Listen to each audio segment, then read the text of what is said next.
Just thinking about somewhat of an intro. So believe it or not, there was actually some good to be gained from the New World, even if most of the arcs that spawned from it kind of sucks. And that's that Oda got his first and only vacation ever. He got to take a whole month off from when the Old World ended to when the New World began. That is actually a terrifying idea. The fact that in the 20 plus years he's been doing this, he's had one break. Wow, okay. Disregarding his sick weeks and occasional 1 week offs, but... Man doesn't go anywhere, really, from what it sounds like. Mangaka just aren't allowed. Nope. You're a wage slave now. And then there's Miura, who will, like, practically take trips to the Bahamas and back and be like, oh yeah, Berserk chapter. Well, I say that, but the art's still really good in the new one, so he probably does spend a lot more time on them, but still, I mean, come on. And then there's...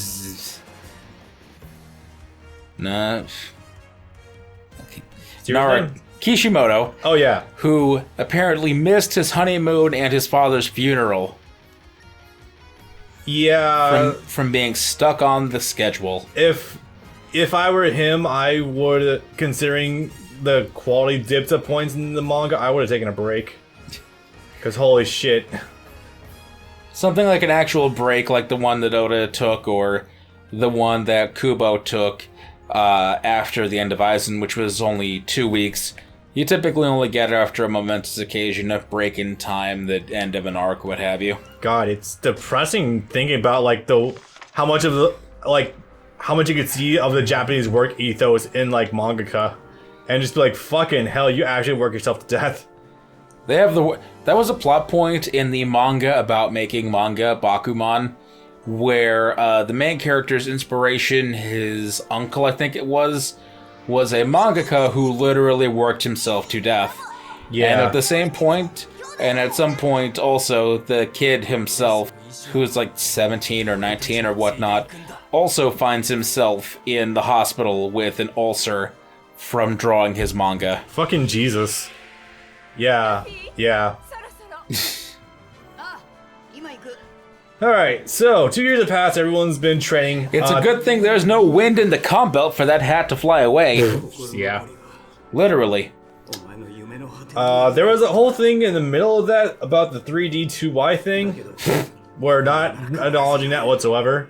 But the previous game would give you that as a costume for Hancock. Yeah. That was good. I was thinking about making that joke on opening, but I'm like, nah, it'd be too tacky. That game, that always makes me chuckle. So good news is that this level does allow you access to all of your Straw Hat crewmates. For the first time. It takes like 25 stages, but they finally let you do it. Yep. And this will probably, I think, be the last time that happens. Not until Wano. And that's because Wano's a filler thing in this game. They're all still separated in the actual manga. No, they were united on Wano. Oh, finally. Thank you. Yeah, it only took them 8 fucking years. Jeez. Someday. There is actual usage of Sanji and Whole Cake Island, so don't worry, be too distraught about that. Huh? Oh look, you can't change your outfit with Robin. That's stupid. Weird. Can't with Frankie, can't with Brooke. And the reason being is because, yeah, none of them have... none of those other characters have access to the pre-timeskip versions, nor do they have access to the DLC characters you traditionally get. I'm adhering to your idea. Yeah. The whole thing about showing actual pre-timeskip off before making the jump, yeah. Yep. So as much as we rag on Marineford, it is still pretty pivotal in how One Piece goes forward. Oh no, the world would never be the same again. No. It's like the first time you get actual warfare between, or open warfare between Marines and pirates. And this happens. And the Marines are far more willing than ever before to just attack pirates. And I know that sounds like, well, weren't they already doing that? Yes. They were being openly incentivized to, I don't think. Not as much, no. Not when they had people to do that for them. And it would still take him so many years in order to actually dissolve the warlords. Hey, you're missing a few. Yeah. Nice. This thing, fat pink hair titties, but you know what? Whatever, it's fine. That shot looks almost a little redone, but we know it's not. Oh yeah, now is when we get to the hardcore usage of the After Effects slideshows. Yeah, it's... They're time skip outfits, and they will never change outfits again, according to Tecmo Koei. Yeah. Also, the Pirate Warriors 3 splash screen back there with all the characters. Yeah.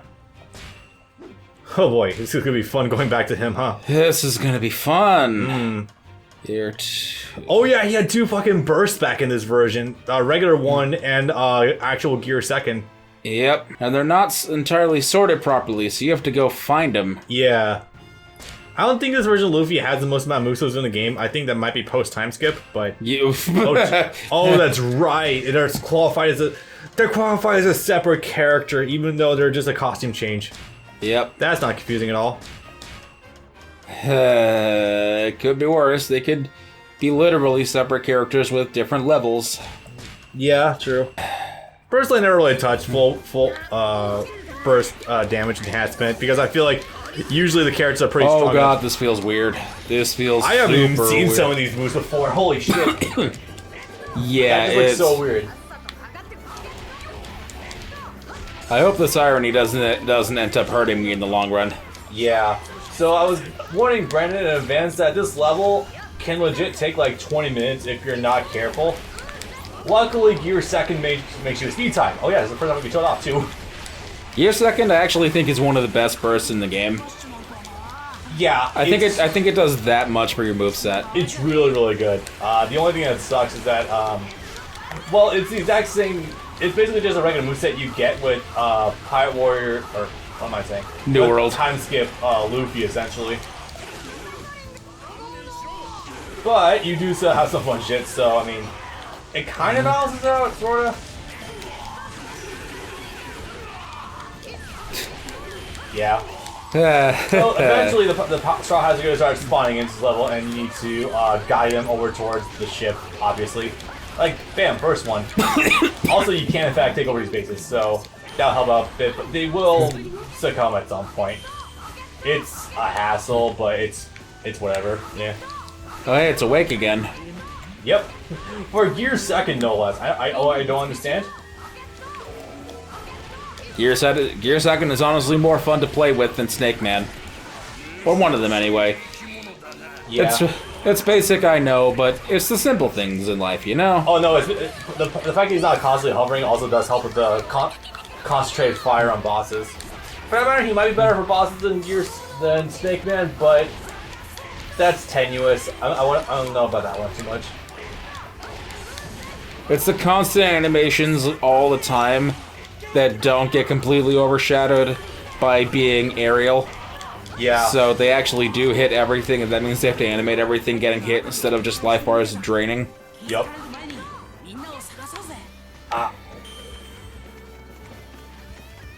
Frankie's back, yay! There's the yellow one in top middle you might want to take care of. I'll take care of Frankie afterwards.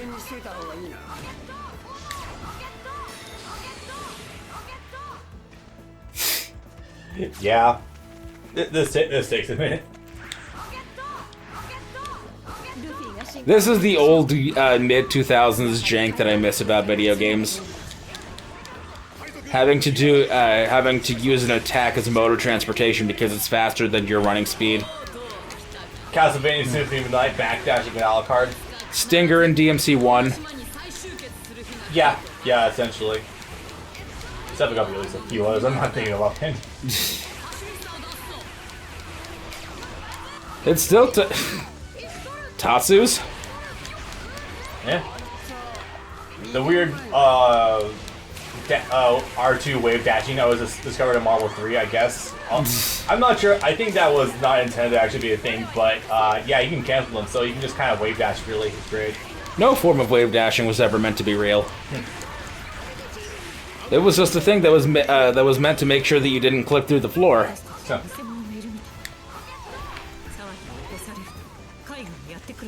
Fucking Chopper just clipped me and I fell down. Okay. My god, your dashes are huge with this version. I forgot how good it was. Yep. Where are Like, obviously not as good as Gear 4 Luffy straight out, but I mean, still pretty good. Musos are amazing though, for sure with him though. Yes. Although not necessarily the ones they give you flat out. That move would be great if it didn't launch you so high up. Really? I think it's... Well, I find it's just hard to land your marks anyway with it, because of how sporadic it is. It's just me. Oh, Taylor's awake. Oh, did we wake her? Nah, she's got her AM. Oh, right. Today. Right. I forgot about that. I forget what time it is. If you open that curtain, there will probably be sunlight peeking through. Nope, it's 4:30. It's still dark as fuck outside. Right. Because it's November. Yep. But it's also 95 degrees out at 1 in the afternoon.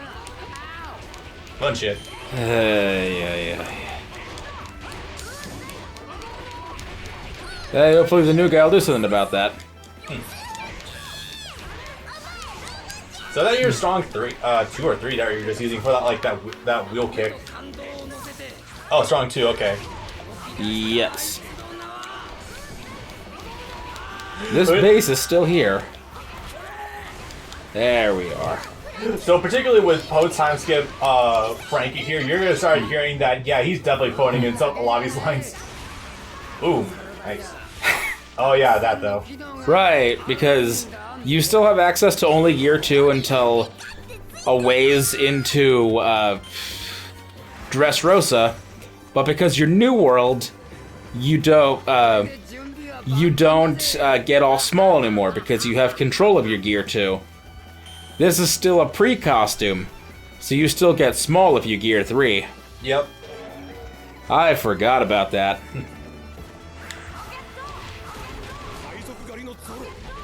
Does that come from post-time skip also, where if you turn small, if you use gear, 3rd gear or something? No, only pre. By post-time skip, he's already mastered up to Gear 4, so it would be weird if Gear 3 still made him small. True, yep.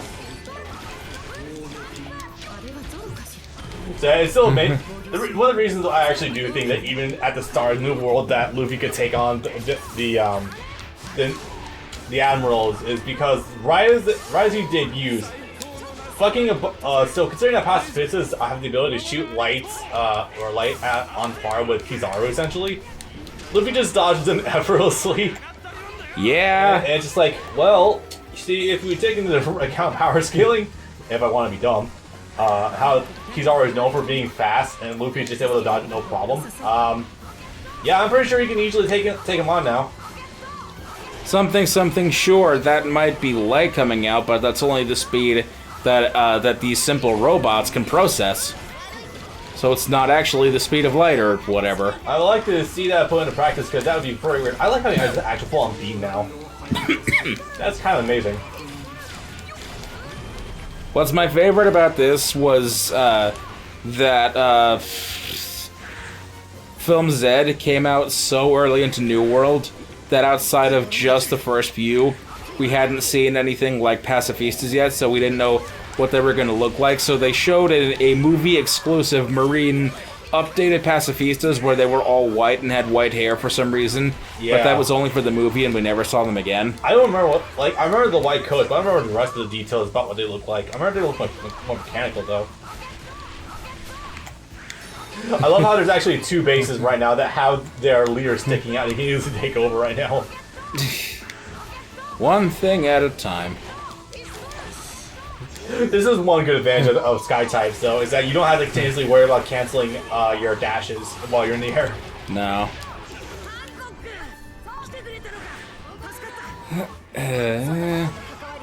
We're gonna small for a few thorax. seconds. Oh, that's kind of cool. And you can do a good amount of damage to them while you're small. That's great. That's because of stats. Otherwise, you wouldn't be able to. Yeah.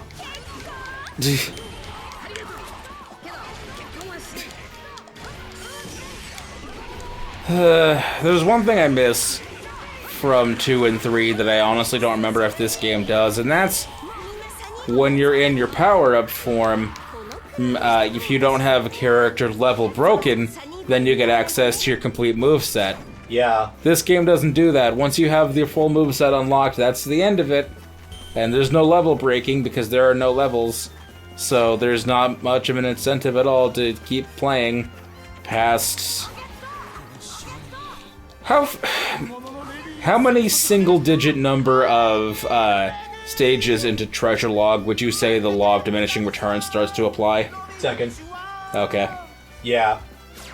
Because I feel like even by the end of the second one is when you do get like the rest of the characters like Shanks and Blackbeard unlocked for you to use. No, some of them are annoying like that. Not until you get into New World or into Grand Line do some of them unlock. That said, though, in hindsight, I think the requirements to level break characters in like 2 and 3, I think maybe they were a little too steep. In 2, yes. 3, it depends. 3 is more straight RNG as to who you're able to get coins to level break. 2 was some annoying shit. You had to do 5 stages on the super hardest difficulty with that character to unlock the level break ribbon. And then you had to go through the process, which was a pain in the ass of level breaking them, since I don't remember if 2 had a super great grinding stage or not. I don't remember either. I can infer that probably I don't know, the Punk Hazard stage, one of the other stages. I think it was a Marine Fort. There was like some generic like port town they had in that game. I think that might have been a decent one, but that's loose in my memory banks, I guess. 2 also was weird in its side content in that it had those character-specific side quest mission things that actually had dialogue. God, that was weird. Maybe for the best, I don't remember much about Power Warriors 2. Oh, by all means, it's a trip if you ever want to go back to it. Yeah. Very unstable. Still got the Power Warriors 3 gameplay in essence, but not as polished. It's got a core of it. It's nowhere near on its actual level. I guess that's what that 2-year instead of 1-year refinement does to you. Yeah. You put it in the oven for just right. If you put it in for 2 years, you get just right. 1 year, it's not enough. 5 years, it's way too long. It turned into a completely different pie. Yup. You know, this is one of the reasons why I couldn't advocate for actually using different Musos, so that way not every one of them makes you go small. Yeah, but power, though. Being able to actually KO enemies as small Luffy now is hilarious. So yeah, while this stage is going on, all the Straw Hats are rendezvousing over at the Thousand Sunny, because, yeah, that's kind of the idea, but they can get caught up. Leader's on the right side, if you want to go take care of him. Yeah. Because Zoro was actually the first to arrive, funny enough, back at Sabaody. He was waiting there for like 9 days for everyone. It's actually kind of great. And then Sanji was one of the last ones to arrive, so the entire time they're bickering with each other before Luffy arrives, because he's the very last one. Zoro keeps calling him Eighth. He's like, you were like the second last one to arrive, haha. For whatever that's supposed to mean. Reliability, maybe? I find it I do kind of find it a little bit funny because he wasn't the first one there. He was just super fucking early. If you had Zoro leading the charge into Skypiea, he would find himself drilling to the core of the earth. Probably. I do find it a little bit funny though how you do have to wait for Zoro to actually show up. I think he's lost on the stage. Yeah, I think that's actually him down there at the bottom. Wait, no, that's Hancock. Never mind. Because she's here too. She's helping you escape. Yeah, she's fending off anything down the bottom area. Forgot about that. She's the one that ultimately lets you get away because she stops all the marine ships that are charging after you because she says you'll stop and you'll let them go. Why? Because I'm beautiful. That's why you'll let them go. And so they do. Yeah, thereabouts. I don't even know if she stones them or not. No, I don't think she does. Sanji stones himself. That was actually kind of funny. It was funny the first time until they ended up doing it 6 times. Over the course of this one time period. It started here, it was funny for a few minutes, and then they did it like 7 times inside Fishman Island. Oh, goody. Because of all the pretty mermaids. Yeah. Fuck. And then, oh, he lost too much blood, we have to do a blood transfusion. Let's get someone here on the island to do a transfusion. Oh, hey, we found some human tourists that are willing to do it. I wonder if they're beautiful women, he says the moment he wakes up. Opens the curtain, turns out it was a pair of Okama. And then he starts dying again. Okay. Great. It took him a long time to redeem Sanji. Yeah. You could argue if you wanted that it still hasn't happened yet. I would disagree, There but was an attempt with Whole Cake. it worked for the most part, but it wasn't without issue. Because even then, he'd never really well and truly got his own fight. His best display on Whole Cake in terms of combat was being able to dodge one of Katakuri's beans. The most we've gone for a good fight so far out of the post-timeskip, to the best of my knowledge, is just Luffy so far. Yeah, and depending on how highly you regard Zoro versus Pika. I regard it more as target practice, personally. It was an easy fight, but it took a while, so... Frankly, the movies have done way better with giving them actual fights instead of, just scuffles. Of course they have, and those there's usually enough people to go around. Yeah, like, Zoro and Pika, for me, is kind of just on par with Sanji and, Virgo. Like, am I wrong? I guess that's fair, albeit there's actually something to talk about whenever Sanji gets into a fight that he knows for a fact that he can't win, but gets into it anyway. Yeah. Because he's trying to save someone whenever he does that. Okay. Yay. Oh, I guess it was just take out some tomorrow or something. Whatever. I wasn't officially Marine 2 years ago, now I am. That seems like a very low barometer, personally speaking. He wasn't technically on the payroll. He was actually... He's a scientist. He's not a soldier. He's a leader.